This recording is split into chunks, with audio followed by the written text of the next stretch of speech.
अस्सलामुअलैकुम, आप देख रहे हैं द लास्ट आवर। मैं हूं हमजा तारड़। मेरे साथ स्टूडियोज़ में मौजूद हैं राना मोहम्मद अजीम साहब और इस्लामाबाद स्टूडियो से मौजूद हैं साकिब बशीर साहब। आज के द लास्ट आवर में जो हमने गुफ्तगू करनी है, अफसोसनाक वाक़या पेश आया है। कोयटा से लाहौर जाने वाली बस से फितनल हिंदुस्तान के दहशतगर्दों ने 9 मुसाफिरों को अगवा किया, उनके शनाख्ती कार्ड देखे गए और उसके बाद उनको शहीद कर दिया गया। इस पर हमने बात करनी है मौलाना फजलुर रहमान साहब से। नून लीगी वफ्द के बाद पीपल्स पार्टी का वफ्द भी मुलाकात करने के लिए पहुंचा था। सवाल ये है कि क्या सिर्फ सेनेट इलेक्शन के हवाले से ही बात हो रही है या मौलाना साहब भी अब ये फैसला करने जा रहे हैं कि वो क्यों ना हुकूमत में ही शामिल हो जाएं। इसके अलावा अदाकारा और मॉडल हुमैरा असगर को आज लाहौर में सपुर्दे खाक कर दिया गया है।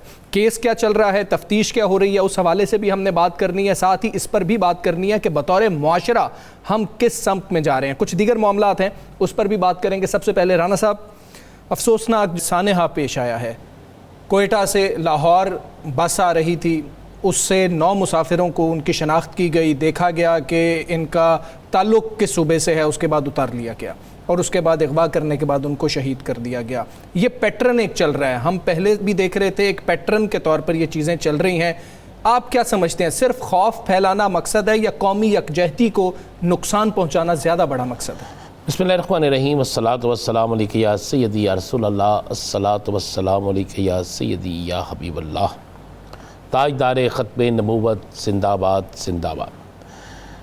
देखिए हम साहब, आज वो दोनों लाशें जब पहुंची, पर आपको पता उस पर 2 भाई सके भाई थे जो अपने वालिद के जनाजे में शिरकत के लिए आ रहे थे। वालिद के जनाजे को कंधा देना बड़ा मुश्किल होता है, और जब बाप के जनाजे के साथ भाइयों के जनाज़ों को कंधा दिया जाए तो और खौफनाक होता है। लेकिन उस वक्त ये सारी साजिशें दम तोड़ गई जब मैंने उन दोनों नौजवानों की वालदा को ये कहते सुना पाकिस्तान जिंदाबाद, और कहा कि मेरे बच्चे इस पाकिस्तान पर कुर्बान, हम पाकिस्तान पर कुर्बान। यानी वो सारी साजिश, वो जो पाकिस्तान के अंदर सूबाई असबियत फैलाने के लिए, जो पाकिस्तान के अंदर पाकिस्तानियों को आपस में लड़ाने की थी, वो एक माँ की ललकार ने, एक माँ की पुकार ने, एक माँ के नारे ने उसको सबको ख़त्म करके रख दिया। अब मैं समझता हूँ कि अब एक ही काम होना चाहिए, अब सियासी लोगों को साइड पे कर दें, सियासी मुखालफिन को साइड पे कर दें, और पूरी कौम सबसे पहले इस बात पर यकजा हो जाए कि हमने उन तमाम अनासर को जो इस मुल्क के अंदर अफरा तफरी फैलाना चाहते हैं। देखें, रात को एक नहीं कई जगहों पे हमले किए उन्होंने जी, और जिस तरह लोगों को शहीद किया, मैं शहीद कहूँगा, ये शहादत की मौत बिल्कुल ऐसे शहीद किया। अब इन फितनों को इबरतनाक इंजाम तक पहुँचाना ज़रूरी है, इंतहाई ज़रूरी है, इंतहाई ज़रूरी है। अब हमें निकलना पड़ेगा, हमें अब सियासी जो है ना मसलहतें, सियासी मामलात, इनसे निकलना पड़ेगा। एक दिन पहले आप देखें ना, KPK में क्या होता है, ANP के मौलाना साहब को शहीद कर दिया जाता है। उसके बेटे का रोना आपने देखा, बिल्कुल ऐसे। फिर आज जनाजे के वक्त उसकी बेटी जिस हसरत से देख रही थी बाप को, और जिस तरह उसकी आंखों में आंसू थे, और आज जो आलम था। बात यह है कि कौन है ये वो लोग हैं जिन्होंने देखा कि हम लोग आपस में लड़ रहे हैं तो इसका फ़ायदा उठाएं, जिन्होंने देखा कि इनके अंदर नफ़रतें पैदा हो रही हैं, हम उन नफ़रतों को बढ़ाएं और उसमें अपना फ़ायदा लें। तो क्यों नहीं हमारे हुक्मरान समझते, क्यों नहीं हमारे सियासतदान समझते, क्या एक बैठक इस मामले पे नहीं हो सकती, क्या एक कट इस मामले पे नहीं हो सकता, क्या एक कट में उन तमाम लोगों को इकट्ठा नहीं किया जा सकता, चाहे वो बलोचिस्तान से तलक रखने वाले सियासतदान हैं, चाहे वो KPK से तलक रखने वाले सियासतदान हैं, उन सबको इकट्ठा करें और उनसे कहें बाद में होगी सियासत, बाद में होगा सारा कुछ, आए आज मिलकर इस दहशतगर्दी का खात्मा करें।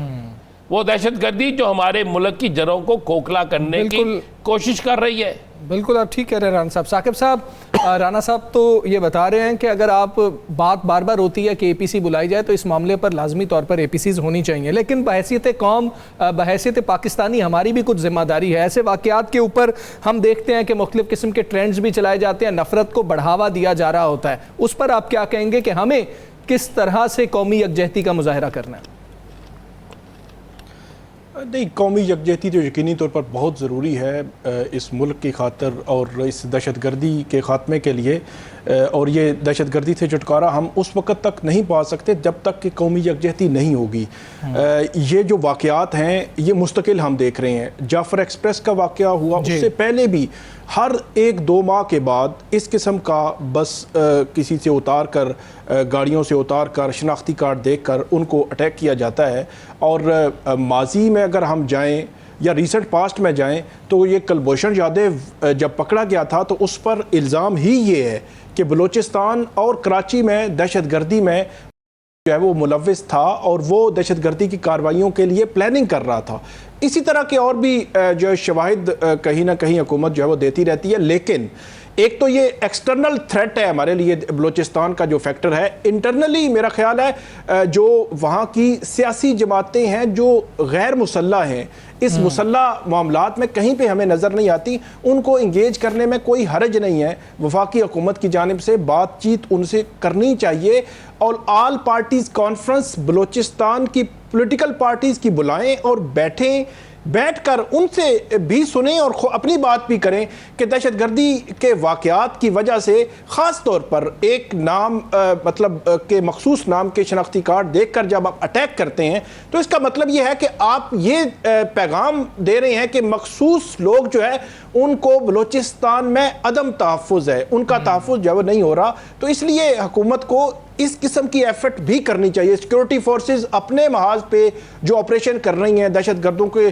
खिलाफ कार्रवाइयाँ कर रही हैं, वो तो जारी हैं। इंटेलिजेंस बेस्ड ऑपरेशंस भी होने चाहिए और इस किस्म की जो वाक़यात होते हैं कि इनके पीछे कहाँ कहाँ कमी रह गई उसको भी पिन पॉइंट होना चाहिए। लेकिन पॉलिटिकल स्ट्रगल बहुत ज़रूरी होती है। जो नवाज शरीफ साहब से मिले थे, जो मालिक साहब जो साबिक वज़ीर आला बलूचिस्तान है वो भी मिले, अख्तर महंगल साहब भी बात करते रहे हैं। ठीक, थोड़ा सा करख्त लहजा उनका होगा, लेकिन उनसे बात करने में वफाकी हुकूमत मेरे ख्याल में तज़ब्ज़ुब में नहीं जाना चाहिए, उनको बात करनी चाहिए। साकिब साहब मियाँ साहब मिले, मियाँ साहब ने कहा मैं फौरी तौर पे बलूचिस्तान के लोगों को बुलाऊंगा और मियाँ साहब लंदन चले गए। भाई कौन सी सीरियस है, कौन सी क़यादत सीरियस है? मुझे 4 नाम बता देना इस पाकिस्तान में, 4 नाम मुझे बता दे सियासी जो सीरियस है इस मामले पे। मतलब आज तहरीक इंसाफ का जलसा था दुखी में, लौरालाई में एक जलसा था, पंजाब से गए ये अमजद अली खान साहब गए हैं। ये एक अच्छा पैगाम है कि वहाँ से लोग गए हैं, ये एक अच्छा पैगाम था। वहाँ पे एक सियासी लोगों को सियासी इज्तिमा करने दें, उन्हें ना रोकें। जब तक वहाँ पे सियासी इज्तिमा होंगे लोगों के अंदर शऊर आएगा और हर इज्तिमा के अंदर पाकिस्तान का परचम लहराएगा, पाकिस्तान जिंदाबाद के नारे लगे।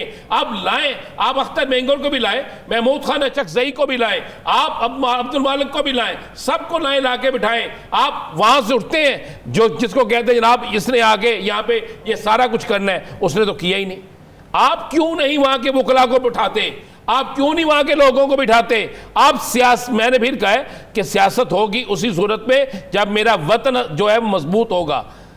आपने सिर्फ एक चीज़ रखी हुई है, हम जो वहाँ पे लड़ रहे हैं, जो वहाँ पे मर रहे हैं, जिनकी वहाँ पे शहादतें हो रही हैं हमारी सिक्योरिटी फोर्सेस की, हम इल्ज़ाम भी उन पे लगाते हैं, शहादतें भी उनकी होती हैं, सारा कुछ होता है। और सियासतदान मुझे बताएं क्या ये फ़र्ज नहीं बनता था? कितने लोग गए स्पॉट पे? मुझे ज़रा वज़ीरों के नाम बता दें, मुझे वज़ीरों के नाम बता दे, कोई हुकूमत का बंदा नहीं। इसमें राना साहब बात यह है कि अब तो ये बज़ाहिर ऐसे लगता है कि एक रूटीन, हम इसको रूटीन के तौर पर लेते हैं कि अगर 10 लोग 15 लोग, और ये बेचारे सारे जो है वो वहाँ पे मेहनत मजदूरी के लिए गए हुए हैं, कोई बड़े घरानों के नहीं है ये, वो खाते पीते घरानों से भी नहीं है। तो इसलिए आपको कहीं इनके घरों में वजीर जो आप बात कर रहे हैं नहीं नजर आएंगे, वो कहीं और जो है वो आपको नजर आएंगे। इसको हमने रूटीन ले लिया। मैं इसलिए कह रहा हूँ हुकूमत को सोचना चाहिए, स्पॉट पे तो जाना चाहिए था ना, स्पॉट पे तो जाना चाहिए था ना। आखिरकार ये किसने इसको, ये मैं फिर कह रहा हूँ, ये फौज की जिम्मेदारी नहीं है, ये जिम्मेदारी वहाँ की हुकूमत की है, वहाँ के हुक्मरानों की है। क्या वहाँ के हुक्मरान जो है सिर्फ प्रोटोकॉल लेने के लिए? क्या वहाँ के हुक्मरान जो है सिर्फ एंड टाइम पे आकर हर दफ़ा एक ही नारा लगाते हैं छोड़ेंगे नहीं? और पकड़ो तो सही यार, शहीद होते हैं हमारे फौजी जवान, शहादतें होती हैं आम आवाम की। इल्ज़ाम लगता है हम उन लोगों पे जो वहाँ पे लड़ रहे हैं, मार रहे हैं, और आप जो है वो इक़्तिदार के मज़े लूट रहे हैं।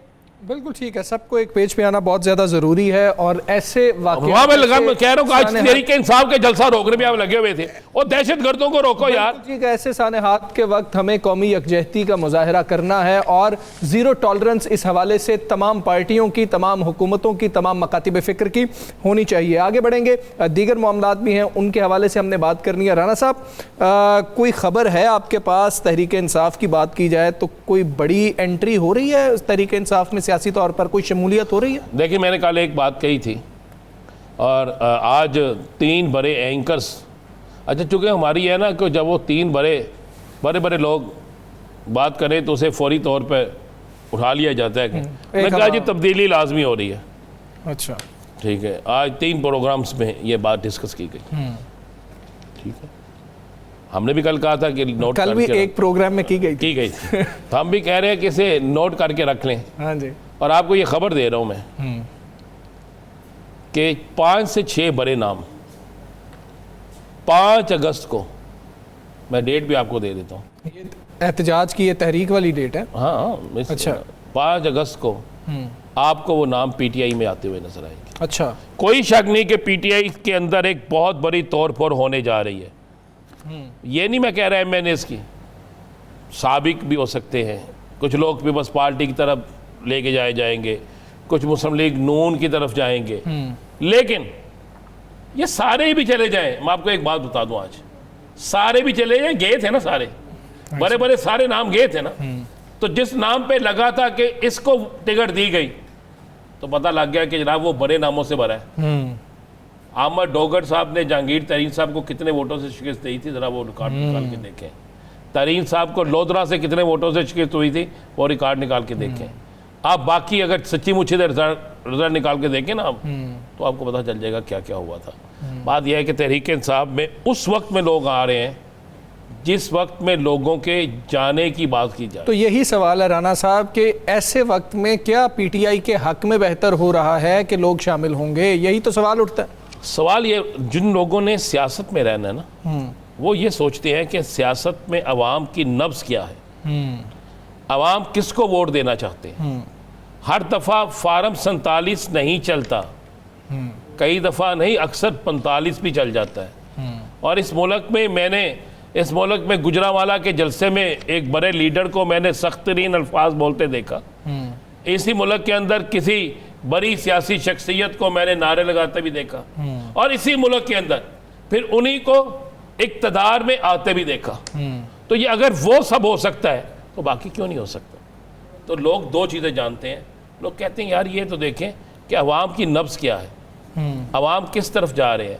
अब मुझे आप सिंपल चीज़ बता दें, 19 जुलाई को हड़ताल का ऐलान हो गया ताजरों की तरफ से, तमाम चैम्बर्स की तरफ से, ताजरों की तरफ से। उसके बाद आप आ जाए, मुझे अभी एक शख्स कह रहा था रास्ते में, अच्छा, कि यार सारे तहरीक इंसाफ को सज़ा हो जाएगी। तो मैं कहा चौधरी फिर भी उन्हें नहीं बनना जिन्हें चौधरी तुझे समझते हो क्या? फिर जिसको बुलाया गया था कबूतर उड़ाने के लिए, उसे वज़ीर-ए-आज़म बना दिया। ठीक है, आप कह रहे हैं कि कुछ बड़े नाम जो हैं, और 5 अगस्त का दिन है, ये वो तहरीक वाला रोज़ है कि इसमें शामिल हो सकते हैं। साकिब साहब, आपकी जानिब आऊँगा। सर, पाकिस्तान तहरीक इंसाफ की जानिब से माजी में एक बात कही गई थी कि रेमिटेंसेस ना भेजी जाएं, क्योंकि जो बैरून मुल्क पाकिस्तानी मुकीम है, यही समझा जाता है कि उनका ज़्यादातर लोग, बल्कि ये कहा जाता है कि 90 से 95% लोग पाकिस्तान तहरीक इंसाफ से ताल्लुक़ रखते हैं, और फिर पाकिस्तान बहुत ज़्यादा इन्हसार करता है रेमिटेंसेस के ऊपर। लेकिन इसके बावजूद इस साल रिकॉर्ड रेमिटेंसेस देखने में आई हैं, और इजाफा बहुत बड़ा इजाफा हुआ है, तकरीबन $8 बिलियन का इजाफा हुआ है रेमिटेंसेस के अंदर। तो आप क्या देख रहे हैं कि इस रेमिटेंसेस में इजाफे की वजह क्या है? अव्वल तो ये, दूसरा कुछ टैक्सेस भी लगा दिए गए। जी बिल्कुल, एक तो राना साहब की जो खबर है उस पर मैं एक कमेंट करूंगा। जी प्लीज। जो नेक्स्ट इलेक्शन है वो 2029 में होना है। हाँ, मतलब 2024 8 फरवरी को हुआ, तो अब 2029 में, मतलब 5 साल के बाद इलेक्शन होना है। यकीनी तौर पर कुछ आ रहे होंगे लोग, लेकिन ये है कि फैक्टर जो है वो इलेक्शन ही होता है, और वो बहुत दूर है अभी। अच्छा, इसमें जो रेमिटेंसेस की आपने बात की ये बहुत इंपॉर्टेंट है। 30 जून तक एनुअली होता है, तो पिछले साल जो $30 बिलियन जो भेजे गए रेमिटेंसेस बैरून मुल्क से पाकिस्तानियों की जानिब से, और इस दफ़ा $38 बिलियन, तो ये बहुत बड़ा जो है वो इजाफा। और इसमें इमरान खान साहब ने बाकायदा तौर पर ऐलान किया था, अगरचे उसको इफेक्टिवली PTI की जमात ने उसको कैंपेन नहीं की उस तरह कि बैरून मुल्क से जो पाकिस्तानी हैं वो रेमिटेंसेस ना भेजें, लेकिन ऐसा मुमकिन नहीं है। ये बहुत लिमिटेड लोग होते हैं जो रेमिटेंसेस नहीं भेज सकते, रोक लेते हैं। पाकिस्तान में जो निज़ाम है यहाँ पे, जो मैं देख रहा था तफसीलात, उसमें गल्फ जो है ये सऊदी अरेबिया, UAE और इन ममालिक से ज़्यादा पाकिस्तानियों की जानिब से रेमिटेंसेस भेजे गए हैं। यूरोप, अमेरिका, कनाडा, बरतानिया उनमें से कम है। और इससे आप अंदाजा लगा लें कि जो हमारा मजदूर तबका इन इलाकों में है, इस वजह से भी यहाँ से जो है वो ज़्यादा भेजे गए। इसमें जो फैक्टर आ रहा है वो ये है कि जो मैं बात करना चाहता हूँ कि हुकूमत की जानिब से जो फ्रीलांसर्स हैं, पाकिस्तान से काम करते हैं, जब फ्रीलांसर्स या यूट्यूबर्स भी आप इवन कह लें, यूट्यूबर जो है वो एक सेगमेंट है पूरे अब डिजिटल मीडिया पे। पूरा एक ड्रामा इंडस्ट्री है। आप देखें ना, आप देखें कि ट्रैवल व्लॉगिंग है, आप देखें कि कुकिंग के व्लॉग्स जो है वो बनाए जाते हैं, टीचिंग से रिलेटेड है, हिस्ट्री के हैं। आप खोलते जाएं इसको, मल्टीपल आपको सब्जेक्ट्स मिलेंगे जिनके व्लॉग्स होते हैं। लेकिन हुकूमत ने बज़ाहिर ऐसे लगता है कि एक खास तबके को सामने रख के टैक्सेस लगा दिए। अब हमारे यहाँ मसला ये है कि यहाँ अनएम्प्लॉयमेंट ज़्यादा है। पिछले 3 साल जो क्रिएशन थी जॉब्स की वो नहीं हुई, मुख्तलिफ आप देख लें। और IT की इंडस्ट्री वो इंडस्ट्री है जहाँ पे यहाँ से हमारे यहाँ ग्रेजुएट्स लेकर रहे हैं जो यूनिवर्सिटीज से, लेकिन आगे उनके लिए जॉब नहीं है। अगर है भी एक या 5 या 10 जॉब अगर क्रिएट भी होती हैं तो हजारों की यहाँ पे, सॉरी आपको काटूंगा, और कल ही मैं देख रहा था, ग्रेजुएशन मांगी जाए तो वहाँ पे MPhil लोग जो सर कल ही मैं देख रहा था कि एक पाकिस्तान की बहुत बड़ी यूनिवर्सिटी ने जिसका IT में बहुत बड़ा नाम है, सॉफ्टवेयर इंजीनियरिंग में बहुत बड़ा नाम है, कल उनकी मैं देख रहा था कि एक पोजीशन उन्होंने निकाली थी, एक असामी निकाली थी, वो सॉफ्टवेयर इंजीनियर और AI इंजीनियर की थी, और 45,000 रुपया उन्होंने लिखा था कि आपकी तनख्वाह होगी और सुबह से लेकर शाम तक उस बच्चे ने काम करना है, और वो बहुत बड़ी यूनिवर्सिटी है। तो बिल्कुल मैं क्या कह रहा था कि ये जो डिजिटल प्लेटफॉर्म्स हैं, यहाँ पे ग्रेजुएट्स जो ग्रेजुएशन जिन्होंने की जॉब नहीं है वो यही इस्तेमाल करते हैं, फ्री लॉन्सिंग करते हैं, पैसे कमाते हैं। इस मुल्क के अंदर जो है वो सारे वो आ रहे हैं, पैसा आ रहा है। तो इसलिए हुकूमत को चाहिए था अभी भी जो है वो इनको फैसिलिटेट करें, चाहे जाए कि आप इन पे टैक्सेस इंपोज करें, इनको रुकावटें खड़ी करें, इनको कोई ऐसी मुश्किलात में डालें कि ये क्या कर रहे हैं। ठीक है साकिब साहब, राणा साहब कुछ ऐड करना चाह रहे हैं। साहब आपके कोई जवाब अगर इजाजत दे तो आपका वो बड़े तहम्मुल से मैं कुछ बात कहना चाहूँगा। ये आपने जो इलेक्शन का कहा कि इलेक्शन इस डेट को होंगे, ये तो है कानूनी, तो कानून ये भी कहता है कि इलेक्शन जो है वो जिसको वोट पड़े वही जीतता है।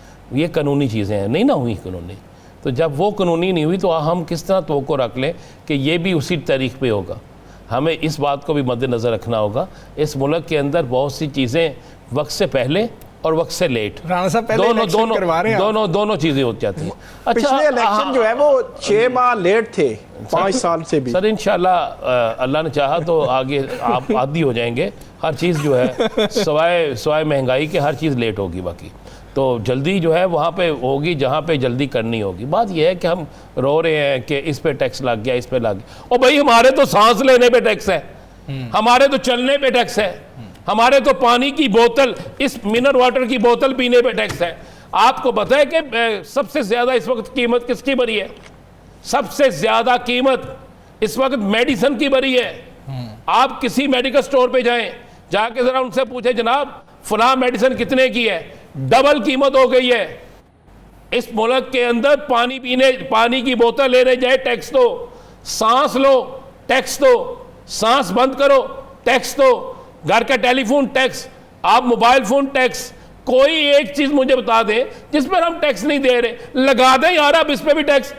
लगा दें। लेकिन राना साहब, द क्वेश्चन इज कि टैक्स इकट्ठा करें तो ठीक है, आप दूसरे मुल्कों के साथ कंपैरिजन करते हैं, करें, लेकिन सवाल यह है कि उस टैक्स को इकट्ठा करने के बाद सहूलतें क्या मुहैया की जा रही हैं? क्या सिक्योरिटी मुझे अपने लिए खुद नहीं चाहिए कि अगर मैंने सिक्योरिटी करनी है घर में खुद कैमरे लगाने वाले? आप एमएनए हैं? नहीं, अपने घरों में। आप एमपी हैं, आप मिनिस्टर हैं, आप किसी हुक्मरान के बेटे हैं, क्यों आपको सहूलत है भाई? यहाँ पे तो सहूलत उसको चाहिए, यहाँ पे तो फ्री जो आ रहा है इलाज का कार्ड था, बंद कर दो भाई, फलां कर दो। मैं साकिब साहब आपको बताऊं, बड़े सीनियर एक जर्नलिस्ट हैं, अमीनुल्लाह मशवानी उनका नाम है, कोयटा से उनका तल्लक है। वो बेचारे पंजाब में आए ये सुन के कि यहाँ पे इलाज कराना है, पीआईसी में गए। ये मैं ऑन रिकॉर्ड कह रहा हूँ, डॉक्टर ने देखा उसकी रिपोर्ट, मैं साथ गया, मेरे साथ फारूक जौहरी गया, शाहिद चौधरी गया, रिपोर्ट देखी डॉक्टर ने पता क्या कहा? उसने कहा ये जिंदा क्यों है? अच्छा। उसने कहा इसके हार्ट का एक वॉल भी जो है वो ठीक नहीं है, ये जिंदा क्यों है? इसके 2 घंटे में ऑपरेशन कराएं। सुने जाकब साहब, हमने कहा ऑपरेशन कराएं, बड़ी सिफारिश डलवाई, एक बड़े सीनियर जर्नलिस्ट के सिफारिश डलवाई, बड़े अच्छे आदमी हैं वो चूंकि हेल्थ की जो इनका कमीशन एक बना उसके मेंबर है वो। वहाँ पे होने के बाद बोर्ड बैठा, बोर्ड ने कहा कि 1 से 2 घंटों में इनको ऑपरेशन थिएटर ले जाओ। पता है उनका क्या किया? 1.5 घंटे बाद उसको डिस्चार्ज कर दिया। हम गए पीआईसी के अफसर के पास। अच्छा। हमने कहा ये क्या? उन्होंने कहा नहीं अभी इनके ये टेस्ट करवा के बाहर से लाए। हमने कहा अगर उस वक्त गया, उसने कहा जिंदगी मौत की मौत तो अल्लाह के हाथ में, ऑपरेशन में भी कोई मर सकता है। किस मुल्क में रह रहे हैं? उसी वक्त हम गए एक डॉक्टर के पास, हमने कहा जनाब इसका अगर प्राइवेट ऑपरेशन करना हो, कहता 1.5 घंटे कर देंगे, ऐसे हॉस्पिटल करांगे। क्या किस माशरे में रह रहे हैं? हम बात कर रहे हैं कि बाहर से पैसे इतने आ रहे हैं, और जो बाहर से पैसे आ रहे हैं उसमें क्या मुझे बताएं, बाहर से इतना आ रहा है, पाकिस्तान के अंदर बेरोजगार अवाम का आप जरा तहमीना लगाए ना, करोड़ों में है, करोड़ों में 2 करोड़ तो है सरकारी अदादो शुमार में। और अगर हम अपने इर्द गिर्द देखें क्या है भाई, टैक्स भी लगने दें, जो होता लगने दें, बल्कि ने कहे कि फंदे लगा दें चौकों में। बिल्कुल ठीक है, टैक्स चौकों में लगा दें फंदे। हमजा साहब एक फंदा निकले बाहर वो ले। जी साकिब साहब। हमजा एक चीज़ सिर्फ मैं ऐड कर दूं, जो हम रेमिटेंसेस की बात कर रहे थे, खास तौर पर बैरून मुल्क पाकिस्तानीज़, उनको सबसे बड़ा जो इशू है, बहुत सारे लोग हमें मिलते हैं उनसे, इशू ये है कि यहाँ पे उनकी जो जगह होती हैं, उनकी प्रॉपर्टीज़ होती हैं, उन पे कब्जे हो जाते हैं, उनके केसेस नहीं जो है वो स्पीडी सुने जाते हैं। हुकूमत ने, पंजाब ने, वफाक में भी हमने देखा, हाई कोर्ट्स में भी इंतजाम किए हैं ओवरसीज़ के लिए, लेकिन उनको मज़ीद मजबूत जो है करने की ज़रूरत है, ताकि ये जो कब्जा ग्रुप ओवरसीज़ पाकिस्तानीज़ के प्रॉपर्टीज़ को कब्जे करते हैं, इनको जो है वो कंट्रोल किया जा सके, ख़त्म किया जा सके। बिल्कुल ठीक है। नाम ले लेना साहब, एक भी लूँगा, नाम ले लेना कि वो कितने वजीर है जिनकी हाउसिंग सोसाइटियों के हवाले से रोजाना आता है कि जनाब हमने बाहर से रोजी कमा के पैसे दिए हैं और ये जनाब अब हमें प्लॉट नहीं दे रहे। बिल्कुल या कितने लोग हैं जिन्होंने कब्जा किया, वो कौन-कौन मुझे ब्रेक लेनी है, मुझे यहाँ पे ब्रेक लेनी है। बिल्कुल ऐसी है, टैक्स इकट्ठा कर रहे हैं, इस तरह से सहूलतें भी मिलनी चाहिए। कुछ सियासी सूरत हाल पर भी बात करेंगे, ब्रेक के बाद वापस आते हैं।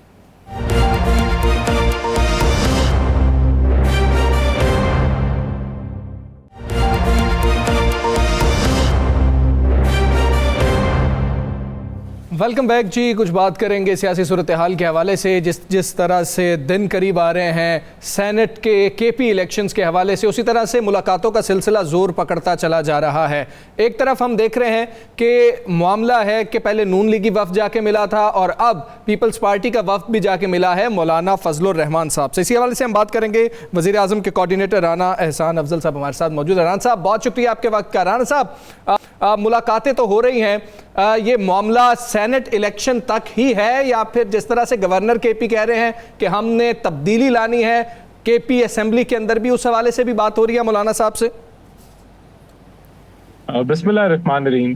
देखें, जो केपी के की नाअहल, नलायक और करप्ट हुकूमत है, जो किसी भी शोबे में आवाम को रिलीफ या आवाम को कोई सहूलतें प्रोवाइड करने में नाकाम है, मेरे ख्याल से वो अपने जो वजन के तले जो है वो दब रही है, खुद टूट फूट का शिकार है, चोरी के, करप्शन के इल्ज़ामात एक दूसरे को लगा रहे हैं, तकसीम के इश्यूज हैं। तो हम तो इंटरेस्टेड नहीं हैं वहाँ उसको चेंज किया जाए ये, और उनको एक मौका दे दिया जाए कि जी जो हमने तो अभी परफॉर्म करना था और हमारे से ये मौका छीन दिया गया। तो PMLN या प्राइम मिनिस्टर शहबाज शरीफ का कहीं इस तरफ तवज्जो नहीं है कि केपी के हुकूमत को रेस्क्यू किया जाए। वो अपना अवाम ने टेन्योर दिया है उनको, वो टेन्योर पूरा करें। तो बाकी जहां तक बिल्कुल सेनेट के हवाले से जो है वो मुलाकातें जारी हैं और हमेशा होती हैं। इसके ऊपर आप मुख्तलिफ जमातों से मिलते हैं, उनसे देखते हैं कि आपकी कोई सिंक्रोनाइजेशन हो सकती है, नहीं हो सकती, तो उस हवाले से मुलाकातें जारी हैं। अच्छा राना साहब, ये तो आपने आज क्लियर कर दिया, आपकी बात से तो बिल्कुल वाज़ेह हो गया कि हुकूमत तब्दीली किसी सूरत नहीं चाहती, सियासी शहीद नहीं बनने देगी। उनको अवाम ने मौका दिया है, वो करें, उसके बाद अवाम ही फैसला करती है किसको आगे लाना है, किसको नहीं लाना। राना साहब, इसका क्या हाल है जो कल वाक़या हुआ? इस पर हम सब बड़े दुखी हैं। कोई भी मैं नहीं समझता कि सियासी जमात इस पर खुश हो, जो कल बलोचिस्तान में वाक़या हुआ। इसके लिए पूरी कौम को इकट्ठा करने के लिए क्या करना होगा? देखें, अभी नेशनल सिक्योरिटी का जो पार्लियामेंट में इजलास था, हमने तो दावत दी PTI को, PTI नहीं आई, ये उनकी मर्जी है। देखें, हम तो कोशिश करते हैं कि सब एक प्लेटफॉर्म पे आए। प्राइम मिनिस्टर की तरफ से भी ये पूरी कोशिश होती है कि PTI को एज अ जमात हर गुफ्तगू में शामिल करें। इंडिया पाकिस्तान की जंग थी, ISPR की तरफ से ब्रीफिंग थी, हमने फिर दावत दी PTI को, हम फिर दावत देंगे। तो ये वाकई बहुत संगीन इशू है और इसको हम टेकअप हमने किया हुआ है, डिप्लोमेटिकली भी किया हुआ है, और हर लिहाज से हम कोशिश कर रहे हैं कि इस पे काबू पाएं। और इंशाल्लाह हम पुरुम्मीद हैं कि ये मामला भी इस टेन्योर में जो है वो क्लियर होगा। जो सिक्योरिटी की सिचुएशन है उसके अंदर भी बेहतरी आएगी और इस महाज के ऊपर भी बिल्कुल। लेकिन आप ठीक कह रहे हैं, इसके लिए हमारा जो रोल है कि हम अपोजिशन को एंगेज करें, वो हम करेंगे। जी सागर भाई। राना साहब ये बताइएगा कि ये तो सेनेट इलेक्शन में आपकी मुलाकातें हो रही हैं, आगे चलकर अगर जो खैबर पख्तूनख्वा की हुकूमत तब्दील करने की जो बज़ाहिर लग रहा है कि जो गवर्नर खैबर पख्तूनख्वा है उनकी बड़ी ख्वाहिश भी है, तो अगर बारी आती है उसको तब्दील करने की, तो माजी में हमने देखा कि जो नवाज शरीफ साहब हैं उनका ये मौक़िफ़ रहा है कि जहाँ जिसका मैंडेट है उसको हुकूमत करने दें, हम उसको नहीं छेड़ेंगे। इवन PTI को 2013 में नहीं छेड़ा गया था। तो अब की बार 20 से 22 लोग चाहिए आपको फ़िलहाल भी। तो ऐसी सिचुएशन बनती है कि जहाँ लोटा क्रेसी या इस किस्म के मामलात लेकर जो है हुकूमत की तब्दीली करनी पड़े, तो नून लीग कहाँ खड़ी होगी? देखिए, मैं समझता हूँ कि अगर ऐसी कोई मूवमेंट पीपल्स पार्टी या JUI या गवर्नर साहब को इनिशिएट करते हैं, हमें इसका हिस्सा नहीं बनना चाहिए। और ये सियासी शहीद जो है PTI को कतई तौर पे नहीं बनाना चाहिए। इस वक्त जो आप सड़कों का हाल देख लें, आप लॉ एंड ऑर्डर की सिचुएशन देख लें, यानी कि सवाए ब्लेम गेम के और तंज और जो है बहुत ही एग्रेसिव टोन में बातचीत के, ये हुकूमत कुछ नहीं कर पा रही। तो अगर ऐसा हम करते हैं तो मैं समझता हूँ कि ये PTI को दोबारा से सियासी शहीद बनाने के मुतरादिफ होगा और इसका फायदा नहीं होगा। तो ये अच्छा राना साहब, राना साहब इसमें एक और सवाल ले लीजिएगा। ये फाटा के हवाले से जो दोबारा बातचीत चल रही थी, हुकूमत ने तरदीद की, लेकिन जो अमीर मकाम साहब की सरबराही में कमेटी बनाई गई है, वो कमेटी का इजलास में देख रहा था दोबारा हुआ, वहाँ के जो है वो इंफ्रास्ट्रक्चर के हवाले से, वहाँ के मामलात के हवाले से अंडर डिस्कशन, फंड्स, ये वो।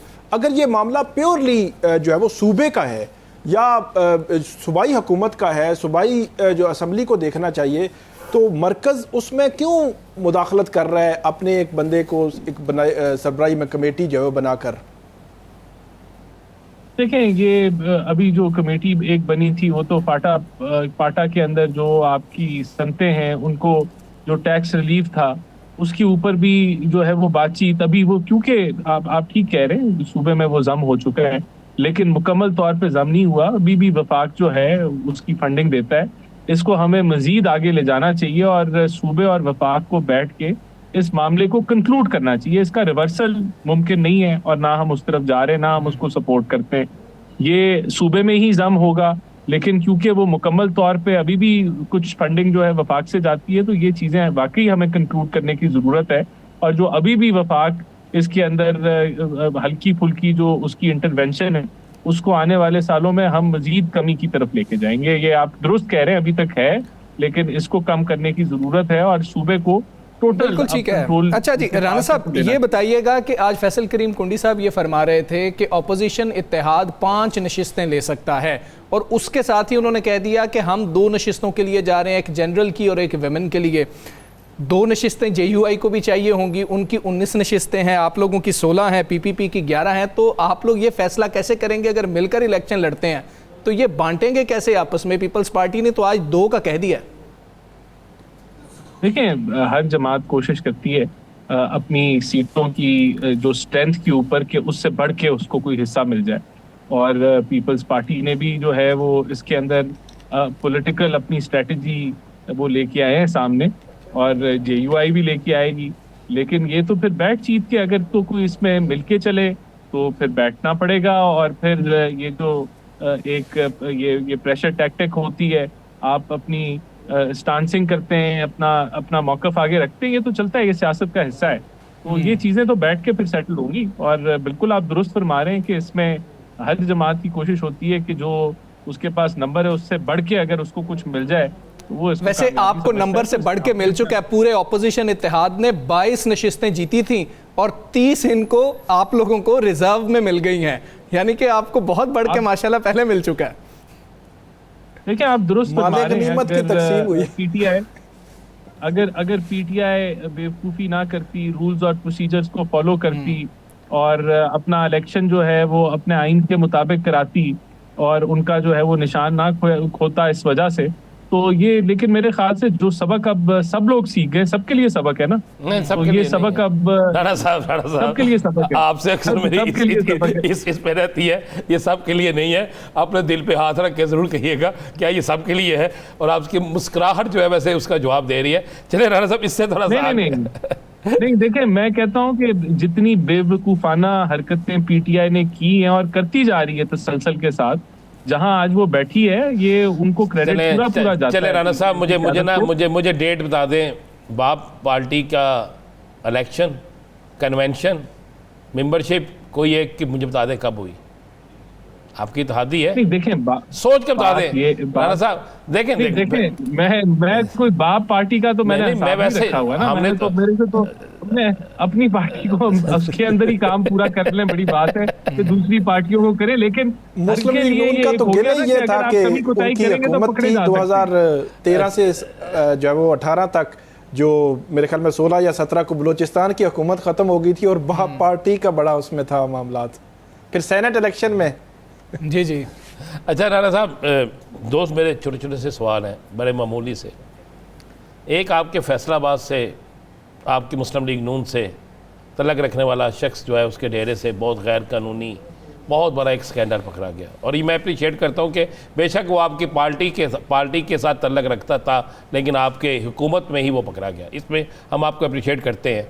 लेकिन जब उसको चेयरमैन फेस्को बनाया था, उस वक्त भी उसका ये कारोबार था, और उसके बाद इतना बड़ा काम, इतने गैर मुल्की सारा कुछ होता रहा, तो क्या पार्टी बिल्कुल लाइलम थी इससे, इतने बड़े हों? और अब जो लोग उनके साथ राब्ते में थे, अब मेरे सवाल बुरा अगर इजाज़त दे तो, जो लोग उनके साथ मुंसलिक थे, क्या उनको भी शामिल तफ्तीश किया जाएगा?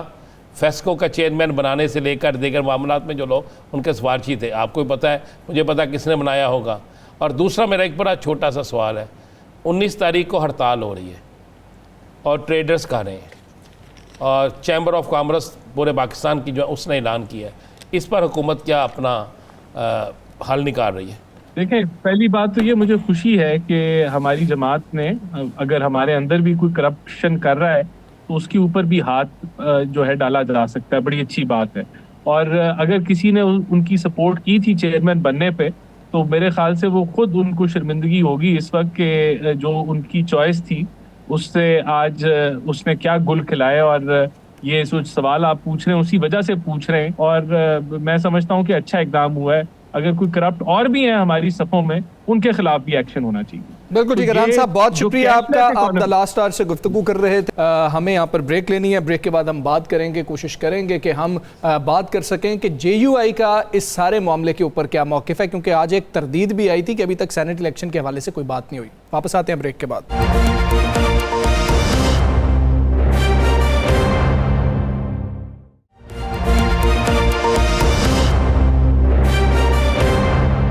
वेलकम बैक जी। मौलाना फजलुर रहमान साहब से होने वाली मुलाकातों का तो हम जिक्र कर रहे हैं, लेकिन साथ ही तर्जुमान जमीयत उलमा इस्लाम खैबर पख्तूनख्वा मौलाना अब्दुल जलील जान साहब ने वाज़ेह किया है कि सेनेट इलेक्शन के हवाले से अभी तक मौलाना साहब से किसी जमात की कोई बात नहीं हुई है। इसी हवाले से हमने जानना है कि कोई बात वाकई हुई है, नहीं हुई है, ये वफ्द क्यों जा रहे हैं। हमारे साथ मौजूद है जमीयत उलमा इस्लाम के सीनियर रहनुमा कामरान मुर्तज़ा साहब। कामरान साहब बहुत शुक्रिया आपके वक्त का। सर ये बताइएगा, पहले नून लीग का वफ्द भी आता है, फिर पीपल्स पार्टी का वफ्द भी आता है, ये किस हवाले से आ रहे हैं अगर सेनेट की बात नहीं कर रहे तो?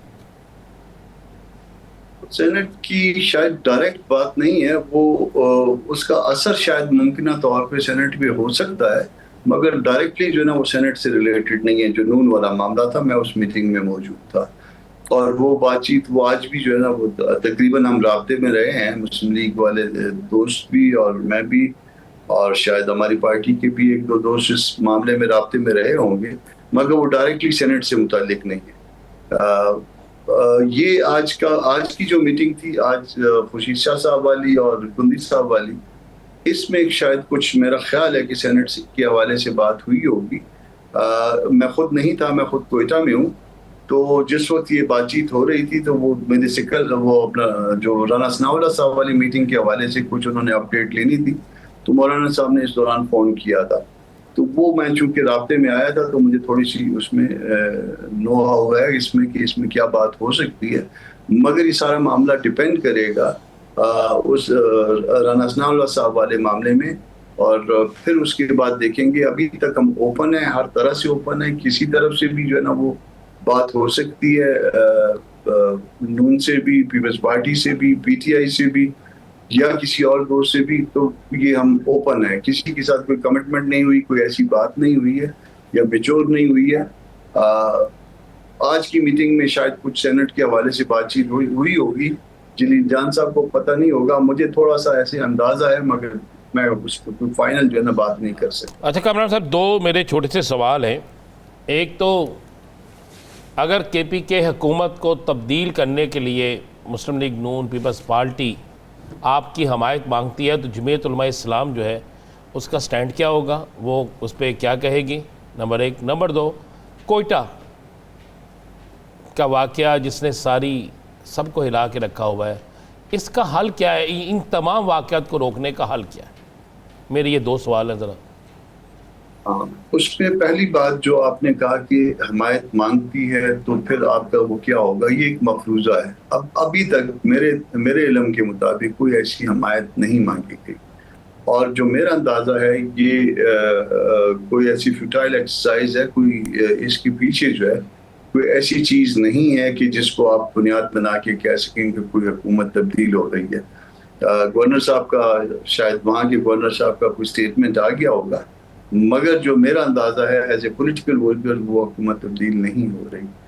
उस हुकूमत के रहने में जो है शायद सब राजी, बशमूल उनके भी जिनके जो राजी होते हैं। तो रह गया बाकी मामला कोयटा वाला, बलोचिस्तान वाला। ये मेख्तर के पास जो है ना ये वाक़या हुआ, बहुत ही अफसोसनाक है, और अफसोसनाक नहीं बल्कि हम तो शायद शर्मनाक हो गया कि किसी को ज़ुबान की बुनियाद के ऊपर जो है ना इस तरह से कत्ल किया जाना, ये क्योंकि ज़ुबान जो है ये इख्तियारी नहीं है। अगर आप तकदीर पे जो है ना वो ईमान रखते हैं, तो तकदीर में जो है ना किसी को ये पता नहीं है कि मैं किस माँ बाप के घर में पैदा होऊंगा, मेरा बाप क्या करता होगा, वो क्या ज़ुबान बोलता होगा, उसका मज़हब क्या होगा। तो इस बात पे जो है ना किसी का कत्ल जो है ये इंतहाई अफसोसनाक है। इसको जो है ना बिल्कुल जो है ना रिजेक्ट करते हैं, यहाँ बलोचिस्तान के लोग भी रिजेक्ट करते हैं और बाकी लोग भी शायद रिजेक्ट करते होंगे। हमारी तमाम तरह हमदर्दियाँ जो है उन लोगों के साथ हैं जिनके लोग मरे हैं, हमें इस पर बहुत ज़्यादा अफसोस है। अब इसका हल क्या है? हल जो है ना वो दो तरह के होते हैं। एक तो कानून के मुताबिक जो वाक़या हो जाए तो उसको कानून के मुताबिक डील करना चाहिए, वो तो कानून के मुताबिक डील करने पे कभी किसी मामले को भी किसी का कोई एतराज़ नहीं होता। मगर इसके साथ साथ बलूचिस्तान में कुछ चीज़ें ऐसी हैं जिसका हल करना जो है वो सियासी तौर पर जरूरी है। उसमें कानून से ज़्यादा जो है वो आपको सियासत और उसके साथ कोई एकोमोडेशन जो है ना वो एकोमोडेट करना है बलूचिस्तान के लोगों को। वो जो है ना वो आपके पार्ट में नहीं हो पा रहा, बल्कि एकोमोडेट क्या करना है, वो जो चीज़ें हमारी हैं वो भी जो है ना यहाँ पे एहसास बड़ी शिद्दत के साथ है कि उसको भी आप आने बहाने जो है ना वो ले जाने के चक्कर में होते हैं। तो ये रवैया जो है ये गैर मुनासिब है। उस रवैये को ठीक किया जाना चाहिए और बातचीत की इब्तिदा होनी चाहिए। आप रोज़ बरोज़ हालात ख़राब कर रहे हैं, सिर्फ बलूचिस्तान में नहीं, खैबर पख्तूनख्वा में भी आपकी तकरीबन जो है ना बलूचिस्तान में मासवाए कोयटा में भी ऐसी जो है ना अलामती रेट है, अदरवाइज रेट ख़त्म हो चुकी है। इसी तरह खैबर पख्तूनख्वा का मामला है। इस तरह से सिंध में जो है ना कच्चे और पक्के के डाकू मौजूद हैं। तो ये जो कुछ हो रहा है इसको दुरुस्त किया जाना चाहिए। बिल्कुल ठीक है, इसको दुरुस्त किया जाना चाहिए। साकिब भाई, इससे पहले कि आप सवाल करें, मौलाना फजलुर रहमान साहब ने एक बयान दिया था, वो बात कही थी मौजूदा वफाकी हुकूमत और इत्तेहाद के हवाले से। पहले वो सुना देते हैं, फिर साकिब भाई आप प्लीज़ सवाल कर लीजिएगा। 2018 में इलेक्शन हुए, हमने कहा धांधली हुई है और हमने उन नताइज को तस्लीम नहीं किया था। हमने 2024 के इलेक्शन पर कहा ये धांधली का इलेक्शन है, हम इसके नताइज को कबूल नहीं करते। जाली असम्बलियों से और जाली हुकूमतों से मुल्क नहीं चला कर, अवाम का एतमाद होगा तो आगे चल सकोगे। धांधली के इलेक्शन होंगे, धांधली की हुकूमतें होंगी तो फिर करप्शन का गिला न किया करें, ये हुकूमतें नहीं चलेंगी। मान लो कि तुम्हारे अंदर सियासी बसीरत नहीं है, मान लो कि तुम सियासी लिहाज से कोरे हो। जी साकिब बशीर साहब। जी कामरान साहब, ये बताइएगा कि एक तो जो शहबाज शरीफ साहब पिछले दिनों भी मौलाना फजलुर रहमान साहब से मिलने के लिए गए, तो बाहर ख़बर ये भी आई कि शहबाज शरीफ साहब कहते हैं कि उनकी ख्वाहिश है कि जिस तरह हम पहले चलते रहे हैं मौलाना साहब इसी तरह हमारे साथ आएँ। तो क्या ऐसी कोई सूरत हाल मुस्तकबिल करीब में या बईद में आपको लगती है कि आप कोई ऐसी सिचुएशन में जाएं कि हुकूमत के साथ? दूसरा इसी के साथ ही सवाल है कि 27वीं तरमीम की बहुत चर्चा हो रही है यहाँ पे इस्लामाबाद में। इवन यहाँ पे मैंने देखा कि जो इस्लामाबाद हाई कोर्ट बार के सदर हैं वाजिद गिलानी साहब, उन्होंने बड़ा कैटेगोरिकली कहा, वो ऑफ द रिकॉर्ड भी बात करते हैं, ऑन रिकॉर्ड भी, कि हमने ये कहा है हुकूमत को ये भी करें, जजेस को ट्रांसफ़र के हवाले से भी कंसेंट निकाल दें, 27वीं तरमीम आनी चाहिए। फिर उसके बाद सदर सुप्रीम कोर्ट बार एसोसिएशन उन्होंने भी बात की और आईनी अदालत की भी उन्होंने बात की। तो क्या पिछली बार की तरह अब भी कोई राब्ता आपका इस्टेब्लिश हो रहा है, हुआ है, अगरचे हुकूमत के पास अब की बार वोट तो पूरे हैं पहले ही? ऐसा है कि ये मामला जो है ये असद महमूद से शुरू हुआ था। असद महमूद के साथ एक वाक़या हुआ था, उसको रास्ते में रोकने की कोशिश की थी। वो लकी मरवत गए थे अपने हल्का इंतखाब में और उनको जो है वो फिर रास्ते में रोकने की जो कोशिश हुई और शायद उनको ले जाने की कोशिश थी। तो ये मामला जब सरफेस हुआ और उसके नतीजे में जो है वो आए थे प्राइम मिनिस्टर मौलाना साहब से पूछने के लिए, तो बज़ाहिर जो है ना ये मामला तो यही था और यहीं तक था। हुकूमत में जो है हम शामिल नहीं होना चाहते किसी भी हुकूमत में। ये कई दफ़ा जो है ना ये इस तरह की कोशिशें पहले भी हुई हैं, मगर एक हमारा उसमें जो स्टैंड यही है कि हम किसी हुकूमत का हिस्सा बनने के लिए तैयार नहीं है। ये ठीक है कि अभी तक हम कोई तहरीक शुरू नहीं कर सके या नहीं की हमने, मगर हुकूमत का हिस्सा बनने के लिए भी हम तैयार नहीं। ये बात तो बिल्कुल क्लियर है।